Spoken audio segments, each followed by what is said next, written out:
The T-72, a family of Soviet main battle tanks, started production in 1971. It was a step forward from the T-64, incorporating designs from the earlier Object 167M. Over 25,000 T-72 tanks have been produced, with many refurbished to remain in service for decades. Widely exported, the T-72 has been used by 40 countries in various conflicts. The Russian T-90, introduced in 1992, and the Chinese Type 99 are further evolutions of the T-72. Today, production and development of modernized T-72 models continue, ensuring its place in contemporary military forces. Development from the T-64. The T-72's story begins with a rivalry between two design teams. Alexander Morozov led the Morozov KB in Kharkiv, while Leonid Kartsev headed Uralvagon KB in Nizhny Tagil. To advance beyond the T-62, they tested two designs in 1964, Nizhny Tagil's Object 167, T-62B, and Kharkiv's Object 434. Object 434 was an ambitious prototype under Morozov's direction, featuring a reduced hull size and an automated loading system, which allowed the crew to be cut to 3 soldiers. On the other hand, Object 167, developed by Kartsev and Valery Venediktov, was based on an Object 140 rebuild. This model used the T-62 turret and a manual loader, differing from the more advanced prototypes. Despite its superiority in comparative testing against the T-62 and T-55, Kartsev's Object 167 faced political and administrative hurdles. Kartsev's suggestion to prepare Object 167 for production was rejected in favor of Object 166 and Object 165, which became the T-62 and T-62A.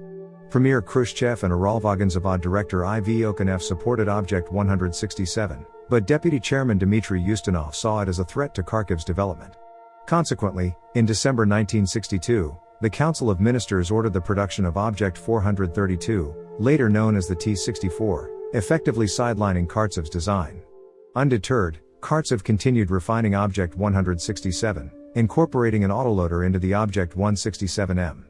However, this model was also rejected in May 1964. Problems with early production runs were evident, but Morozov's strong lobbying for Object 434 in Moscow stifled rival developments. In May 1968, Object 434 was accepted into Soviet Army service as the T-64A. The T-64's compact design posed challenges in engine selection. The chosen 700 horsepower 5 TDF engine proved unreliable, difficult to repair, and had a lifespan comparable to World War II engines. Object 172. In 1967, Uralvagonzavod created Section 520 to prepare for the T-64's serial production by 1970. The 5 TDF engines, which took twice as long to build as the V-45 engines, caused delays, and the Malyshev factory in Kharkiv couldn't produce enough 5 TDF engines for all Soviet tank factories. To address this, the Military Industrial Commission authorized work on alternative engines for a wartime T-64 model, aiming for quicker production at half the cost. Object 219, which became the T-80 with a GTD-1000T gas turbine, was designed in Leningrad, while Object 439, featuring a diesel V-45 engine, was developed by Uralvagon KB at Uralvagonzavod. Object 172 at the Kubinka Tank Museum. The Gabtu sent a T-64A prototype and a team to Uralvagonzavod, led by Kartsev. Dissatisfied with the T-64's innovations, Kartsev embarked on a comprehensive redesign, combining the best features of the T-64A, Object 167, and an upgraded T-62. This project was codenamed Ural, after the Ural mountain region. Uralvagonzavod produced the first prototype with a T-62 turret, a D-81 plus 125mm gun, and a V-45 engine in January 1968. Object 439 was so different from the T-64 that it was redesignated as Object 172. Kartsev's defiance angered the Gabtu, initially resulting in a reprimand for insubordination. However, the tank showed potential as a more cost-effective alternative to the T-64, allowing Kartsev to continue his work. Politically motivated opposition continued, with Vaganka tank plant manager I.F. Khrushchev attempting to subordinate Uralvagonzavod under Joseph Kotin. Kartsev skillfully overcame this challenge, embarrassing Khrushchev. Kartsev retired in August 1969, succeeded by Venediktov. The team soon discovered that the powerful V-45 engine stressed the T-64 hull, causing cracks over time. A more stable solution was needed. They revisited a 1960 idea from a T-62 modification. In 1961, Uralvagonzavod built two Object 167 prototypes to test a stronger hull and running gear combination. Moscow had rejected this idea under Kharkiv's influence, but it now formed the basis for the T-64's mobilization model. Additional changes were made to the automatic loading system, drawing from an earlier T-62 upgrade project. The 125mm ammunition, comprising a separate projectile and propellant charge, was stored horizontally on two levels, unlike the vertical storage in the T-64. This design was reportedly more reliable than the T-64 autoloader. In 1964, the Ural plant had evaluated two 125mm D-81 guns for installation in the T-62, preparing them to adopt the 125mm caliber for the T-64A as well. Venediktov's team replaced the T-64 style suspension with Object 167 suspension. The tank was tested in Kubinka in 1968 and Central Asia in 1969. After intensive comparative testing with the T-64A, Object 172 was re-engineered in 1970 to address minor problems. Further trials took place in Transbaikal in 1971. T-72. Initially, Object 172 was only a mobilization model, meaning it couldn't enter serial production during peacetime. However, by 1971, even Ustinov grew frustrated with the persistent issues of the T-64. This led to a somewhat murky political process that resulted in Decree No. 326/113, issued on January 1, 1972. This decree permitted the production of Object 172 in the Soviet Union and allowed Uralvagonzavod to cease T-64A production. In 1972, Nizhny Tagil began an initial production run of Object 172 tanks, which were then tested by the Soviet Army. A final trial batch, labeled Object 172M, was built and tested in 1973, and by 1974, it was officially accepted into service as the T-72. Uralvagon KB continued to enhance the T-72 through a series of block improvements. Object 174 introduced ceramic/steel laminate turret armor, and the coincidence rangefinder was upgraded to a laser rangefinder. This model entered production as the T-72A in 1978. Significant improvements followed with Object 174M, which included enhanced turret armor and a more powerful V-84 engine to handle the increased weight. This model entered service in 1985 as the T-72B. Interestingly, between 1971 and 1982, Polish Colonel Ryszard Kuklinski reportedly passed some technical documentation on the T-72 to the CIA, though the specifics remain unclear. Production history. The initial series production of the T-72 Object 172M started in July at UKBM in Nizhny Tagil. However, the transition from T-64 to T-72 production proved challenging, with only 30 tanks completed in 1973. The difficulties persisted into 1974, with only 220 out of a state quota of 440 tanks officially declared, though actual production was closer to 150. Significant investments in tooling were necessary, and only after modernization could the factory achieve full-scale production of the T-72. Nizhny Tagil continued to produce various modifications of the tank until 1992. The T-72 became the most common tank used by the Warsaw Pact from the 1970s until the Soviet Union's collapse in 1991. It was also exported to countries like Finland, India, Iran, Iraq, Syria, and Yugoslavia and was copied elsewhere, both with and without licenses. Licensed versions of the T-72 were produced in Poland and Czechoslovakia for Warsaw Pact users. These tanks had better and more consistent quality but featured inferior armor, lacking the resin-embedded ceramics layer inside the turret front and glassy plate armor, replaced with all steel. Polish-made T-72G tanks also had thinner armor compared to Soviet Army standards. Before 1990, Soviet-made T-72 export versions were similarly downgraded for non-Warsaw Pact customers, primarily in Arab countries. Many parts and tools were not interchangeable between the Soviet, Polish, and Czechoslovakian versions, causing logistical issues. Yugoslavia developed the T-72 into the more advanced M84, selling hundreds worldwide during the 1980s. The Iraqis assembled their T-72 copies, known as the Lion of Babylon, Azad Babil, from kits sold by the Soviet Union to circumvent UN weapons embargoes. More modern derivatives include the Polish PT-91 Twardy. Several countries, including Russia and Ukraine, also offer modernization packages for older T-72s. Various T-72 versions have been in production for decades, with significant changes in armor specifications. Original T-72 tanks had homogeneous cast steel armor with spaced armor technology, offering moderate protection by early 1970s standards. In 1979, the Soviets began building T-72s with composite armor similar to the T-64s, in the front of the turret and hull. By the late 1980s, T-72s in Soviet and other inventories were fitted with reactive armor tiles. Since 1974, T-72 tanks have featured the TPD-K1 laser rangefinder system, replacing earlier parallax optical rangefinders. Some export versions lacked the laser rangefinder until 1985, with only the squadron and platoon commander tanks receiving them. After 1985, all newly made T-72s came with standard reactive armor, a more powerful 840 bhp V-84 engine, and an upgraded main gun capable of firing guided anti-tank missiles from the barrel. These developments made the T-72 almost as powerful as the more expensive T-80 tank, but few of these late variants reached economically struggling Warsaw Pact allies and foreign customers before the Soviet bloc's collapse in 1990. In the 1990s, some reserve T-72Bs received minor upgrades, including an uprated engine and better gun stabilization, becoming the T-72BA. Though not popular, it addressed a temporary supply shortage. Since 2000, export vehicles have been offered with thermal imaging night vision gear of French manufacture, though local systems incorporating French thermal imagers might be used. Depleted uranium armor-piercing ammunition for the 125mm gun has been manufactured in Russia since around 1978, though it has not been deployed and has less penetration than later tungsten BM-42 and BM-42M projectiles. In 2010, Russia began upgrading the vast stocks of T-72Bs held in reserve, resulting in the T-72B3, Obyekt 184M3.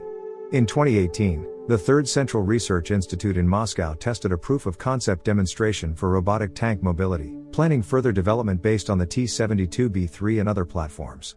In 2022, Ukrainian intelligence claimed that the upgrade of the Russian T-72 fleet slowed during the war in Ukraine due to international sanctions affecting the Russian military industry. However, more T-72 and T-90 tanks were ordered in August 2022, with a new batch of T-72B3M tanks reportedly delivered later that year. Models. Main models of the T-72, built in the Soviet Union and Russia, include command versions, designated with K, and versions with reactive armor, designated with V. T-72 Ural, 1973, original version with a 125mm smoothbore tank gun and optical coincidence rangefinder. T-72A, 1979, upgraded with a laser rangefinder, electronic fire control, reinforced turret armor, provisions for reactive armor, smoke grenade launchers, and internal changes. T-72M, export version similar to T-72A but lacking composite armor, with a simpler fire control system and usually supplied with inferior ammunition. T-72B, 1985, new main gun, stabilizer, sights, fire control, guided missile system, upgraded hull composite armor, improved turret armor, and a more powerful 840 horsepower engine. T-72B3 model 2011, circa 2010, upgraded with new technologies including a multi-channel gunner's sight, new digital VHF radio, improved autoloader, new gun to accommodate new ammunition, guided missile system, and explosive reactive armor. T-72B3 model 2016, or T-72B3M, further upgraded with improved armor, new ammunition, a more powerful engine, automatic transmission, digital display, and rear-view camera. Some units observed in Ukraine had improved reverse speed. The T-72 design has been adapted into various foreign models, including the T-72M4CZ, Czech Republic, PT-91 Twardý, Poland, M84, Yugoslavia, M84S1, Serbia, M84D, Croatia, and Lion of Babylon, Iraq. Variants. The T-72 hull has also been used as the basis for other heavy vehicle designs, such as BMPT Terminator, Heavy Convoy and Close Tank Support Vehicle. TOS-1, Thermobaric Multiple Rocket Launcher. BREM-1, Armored Recovery Vehicle with a crane, winch, dozer blade, towing equipment, and tools. IMR-2, Combat Engineering Vehicle with a telescoping crane, dozer blade/plow, and mine clearing system. MTU-72, Armored Bridge Layer capable of laying a 55-ton capacity bridge spanning 59 feet in 3 minutes. BMR-3 Vepr, Mine Clearing Vehicle. Design characteristics. The T-72 shares many design features with other Soviet tanks. While some aspects are seen as deficiencies compared to NATO tanks, they reflect the Soviet approach based on practical World War II experiences. Weight. The T-72 is lightweight at 41 tons and small compared to Western main battle tanks. Some roads and bridges in former Warsaw Pact countries were designed for T-72 formations, while NATO tanks could only pass one by one, reducing their mobility. The basic T-72 is relatively underpowered, with a 780 horsepower supercharged version of the basic 500 horsepower V12 diesel engine originally designed for the World War II era T-34. The wide tracks run on large diameter road wheels, allowing easy identification of the T-72 and its descendants. The T-72 is designed to cross rivers up to 16.4 feet deep using a small diameter snorkel assembled on site. The crew is supplied with simple rebreather chest pack apparatuses for emergencies. If the engine stops underwater, it must be restarted within 6 seconds to prevent the engine compartment from flooding due to pressure loss. Although considered dangerous, the snorkeling procedure is crucial for maintaining operational mobility. Nuclear, biological, and chemical protection. The T-72 is equipped with a nuclear, biological, and chemical (NBC) protection system. Both the hull and turret interiors are lined with a synthetic fabric made from a boron compound to reduce the penetration of radiation from neutron bombs. The crew is provided with clean air through an air filter system, and a slight overpressure is maintained to prevent contamination from entering through bearings and joints. The use of an autoloader for the main gun allows for more efficient smoke removal compared to traditional manually loaded tank guns, theoretically allowing NBC isolation to be maintained indefinitely. Interior. The T-72's design prioritizes a small silhouette and efficient use of armor, sacrificing interior space. The tank crew consists of a driver, commander, and gunner, with the fourth crew member replaced by a mechanical loader. Contrary to Cold War-era myths, the T-72 accommodates crew members up to 5 feet 9 in tall, standard for tanks of its time. The T-72 features small periscope viewports, limiting the driver's field of vision when the hatch is closed. The steering system uses a traditional dual-tiller layout, requiring both hands and complicating the use of the 7-speed manual transmission. Armor. Armor protection of the T-72 has been strengthened with each generation. The original T-72 Ural, Object 172M, from 1973 featured a conventional cast high-hardness steel turret. The Glassy had laminated armor comprising high-hardness steel, double-layer laminate, and RHA steel, providing substantial protection. In 1977, the turret armor was enhanced with ceramic sand bars, and the Glassy composition was altered, resulting in the T-72 Ural 1. The T-72A, introduced in 1979, had a new turret with thicker frontal armor and ceramic rod filler, earning the nickname Dolly Parton from the U.S. Army. The T-72M export version retained the monolithic steel turret of the base model but with less sophisticated armor. The modernized T-72M1 included additional high-hardness steel applique armor and composite turret armor with ceramic rods. Some T-72 models feature explosive reactive armor, ERA, to counter high-explosive anti-tank, HEAT, weapons.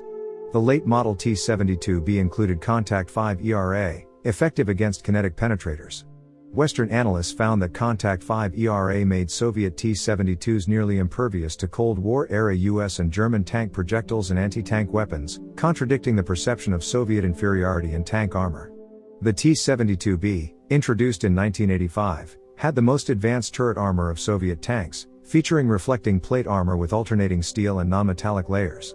The Glassy had additional applique armor, and late production versions included an anti-radiation layer on the hull roof.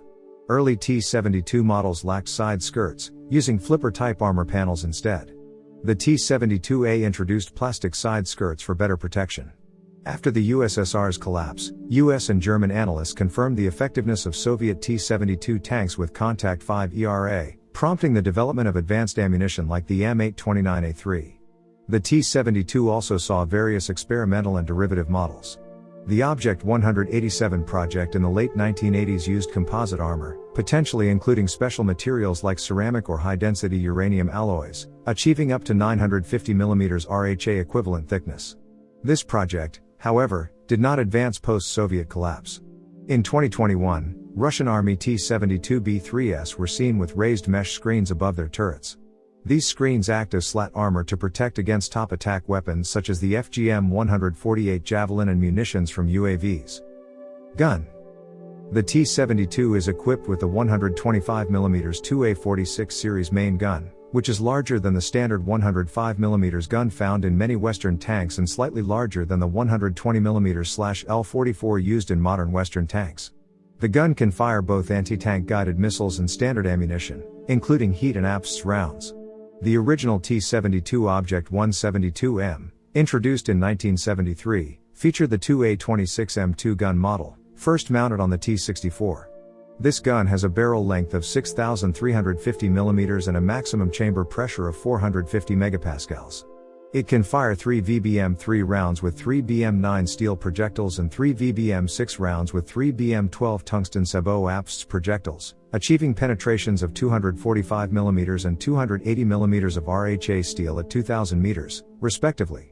Heat rounds like the 3 VBK-7 and 3 VBK-10 can penetrate up to 420 mm and 450 mm of RHA steel. High explosive rounds included 3 WAF-22 and 3 WAF-36 with 3 of 19 and 3 of 26 warheads.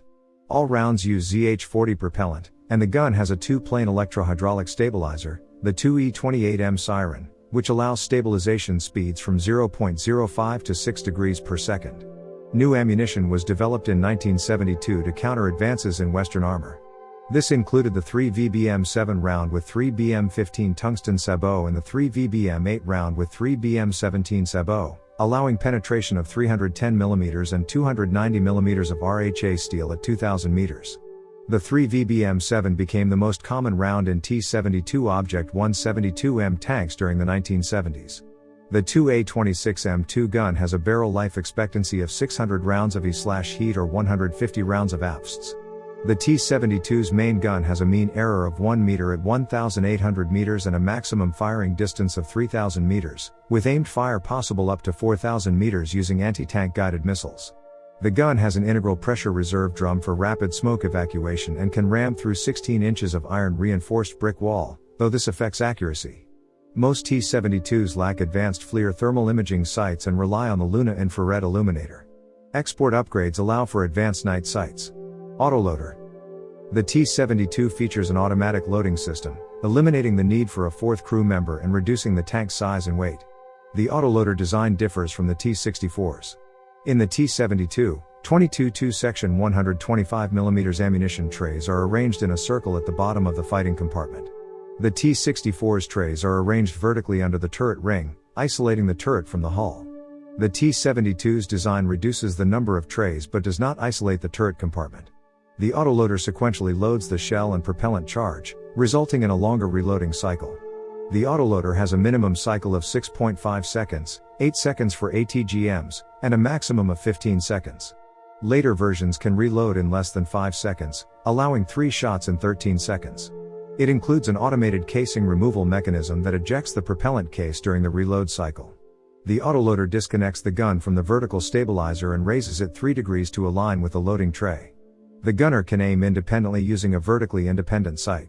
In addition to the 22 autoloaded rounds, the T-72 carries 17 rounds in the hull, which can be loaded into the autoloader or directly into the gun. The T-72B3 modernization includes a new autoloader for longer projectiles like 3 BM-59 and 3 BM-60. Previous variants are limited to older, shorter APSS rounds. The way rounds are stored in the autoloader system has been identified as a flaw, as penetrating hits can set off a chain reaction, resulting in a jack-in-the-box explosion. This vulnerability was first observed during the Gulf War. However, the flaw is mainly related to spare ammunition in the turret, outside the autoloader. The autoloader itself has some ballistic protection but holds only about half of the T-72's ammunition. During the Chechen War in 1994, Russian forces reduced losses by carrying fewer rounds, keeping all ammunition and propellant in the autoloader. Operators and service. The T-72 was notably absent in the Afghanistan War. Instead, the 40th Soviet Army relied primarily on T-55 and T-62 tanks. The Russian Federation maintains a substantial T-72 fleet, with over 10,000 units, including around 2,000 in active service and 8,000 in reserve, mostly T-72BS. The T-72 has seen combat in several conflicts, including the First and Second Chechen Wars, the Russo-Georgian War, and the ongoing Russo-Ukrainian War. Additionally, over 40 countries have employed the T-72. Syria. During the 1982 Lebanon War, Syrian T-72s reportedly engaged Israeli tanks, likely M60A1s, MAGX, or possibly Merkavas. On June 9, 1982, a Syrian T-72 brigade from the 1st Armored Division crossed the border and engaged Israeli forces in the Bekaa Valley, halting their advance and destroying 10 Israeli tanks. Syrian President Hafez al-Assad praised the T-72 as the best tank in the world. In the Syrian civil war, the T-72 has been extensively used by the Syrian Arab Army since 2011. Rebel forces, including the Free Syrian Army and jihadist groups like the Islamic Front and ISIS, have also captured and utilized T-72s. Initially, insurgents used IEDs and RPG-7s against government armor.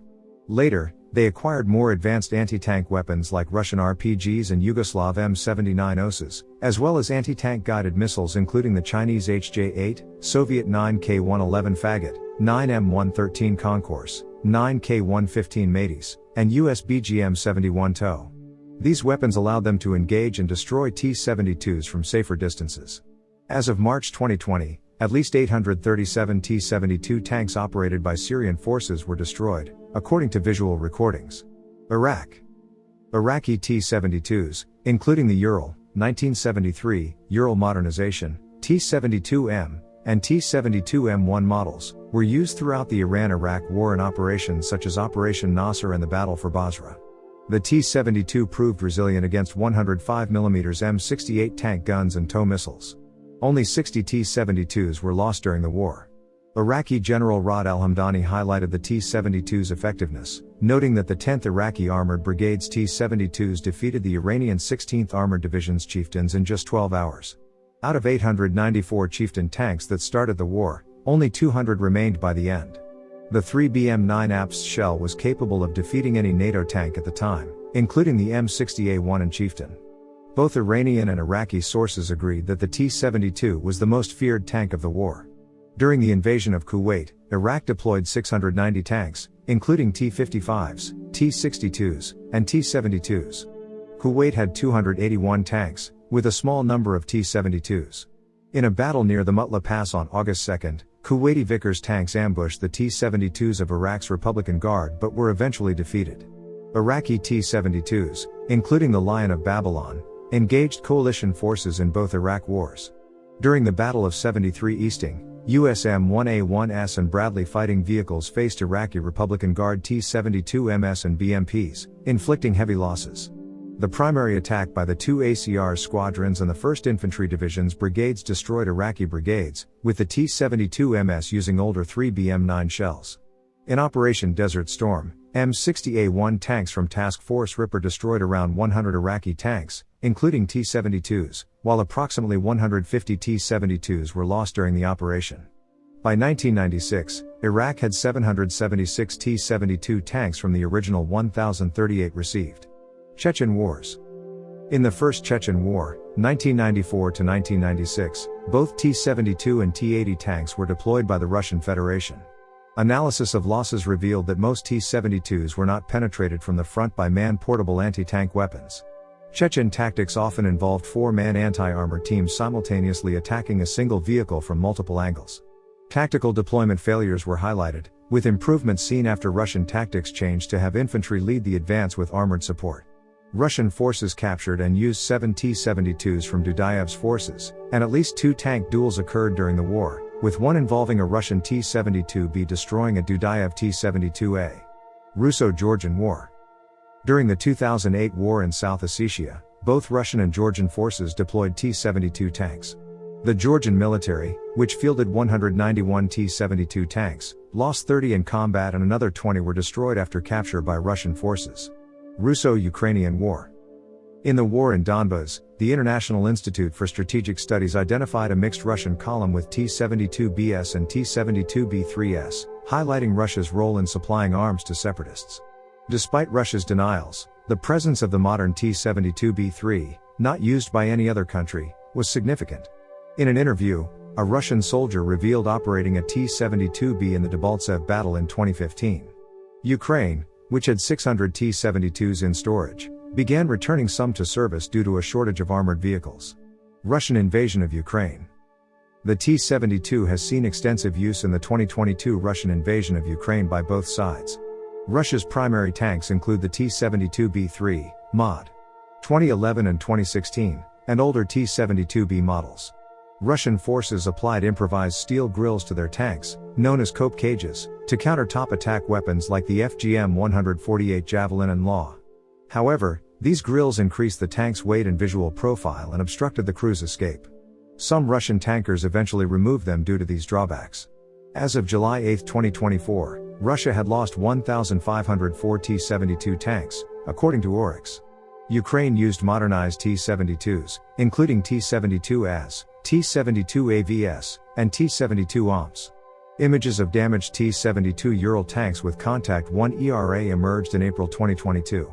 Czech T-72 minutes 1 second and over 200 Polish T-72 M1/M1R tanks were donated to Ukraine. As of June 19, 2024, Ukraine had lost 247 T-72 tanks, according to Oryx. As we look back at the storied history of the T-72, it's clear that this tank has made a significant impact on modern warfare. From its origins in the Cold War to its widespread use in conflicts across the globe, the T-72 has proven to be a versatile and formidable main battle tank. Its design, influenced by earlier Soviet models, has continued to evolve, incorporating new technologies and adaptations to meet the demands of changing battlefields. Despite its strengths, the T-72's service record also highlights the challenges and vulnerabilities of tank warfare. Whether in the heat of battle in Lebanon, the deserts of Iraq, or the urban warfare of Chechnya and Ukraine, the T-72 has faced both triumphs and setbacks. The experiences in these conflicts have not only shaped the development of the T-72 but also influenced military tactics and strategies around the world. Today, the T-72 remains in active service, a testament to its enduring design and adaptability. As we continue to see advancements in military technology, the legacy of the T-72 serves as a reminder of the importance of innovation, resilience, and the ever-evolving nature of warfare.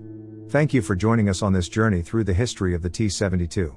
Whether you're a military enthusiast, a history buff, or simply curious about the mechanics of war, we hope this exploration has provided valuable insights and a deeper understanding of one of the most iconic tanks of the modern era.